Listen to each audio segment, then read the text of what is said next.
Значи, вие ги знаете надлежностите согласно на законите кои се надлежности на локалната самоуправа, во конкретниот случај на градот Скопје, кои се надлежностите на соодветните министерства на владата на Република Македонија.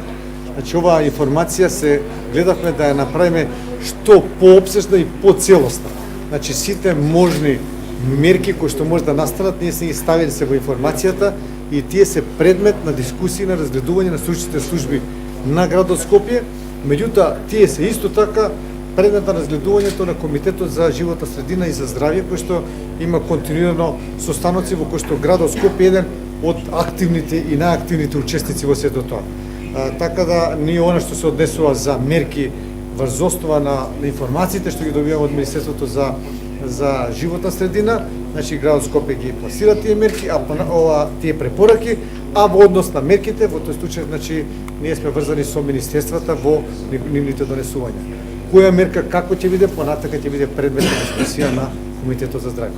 Од опозицијата побара да не биде 10 дена во информацијата стои 10 дена поред доколку биде заганен воздухот да почнат да се применуваат овие мерки, бараат многу порано да почнат да се применуваат. Да не се чека 10 дена.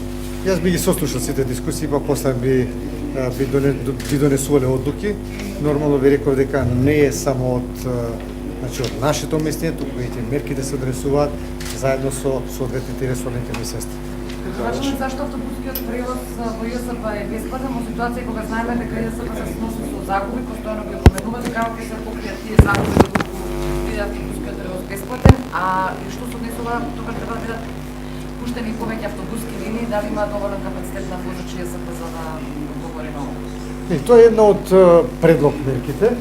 Кој што кажете, сигурно ќе бара, значи, доста незино анализирање од сите аспекти, и од финансиски аспекти, и од аспектот на капацитетот на автобусите, така да значи, ставена е како дискусија таа мерка, меѓутоа не знаеме дали ќе се примени со оглед тоа што кажавте дека има многу други проблеми за организираната примена. Началник, може ли да очекуваме да ви видиме еден ден со автобус да одидете на работа? Да, може, зашто да не. Да. Не вие и сите зборам функционери, што се да покажете први вие гест на добра воља. Вие знаете дека градот Скопје стимулира, е ретка институција која што стимулира возење со велосипед. Тоа еднаш беше, сега го направиме скоро секој месец, сите што доаѓаат со велосипеди и со автобуски превоз има 3% повише плата. Да. Уведена се предлага и мерката пар не пар, градоначалник. Како ќе се изведе ова доколку? Не го може, дискусијата е на дневен ред. Верувате, точката на дневен ред би сакал да ги слушам дискусиите од советниците.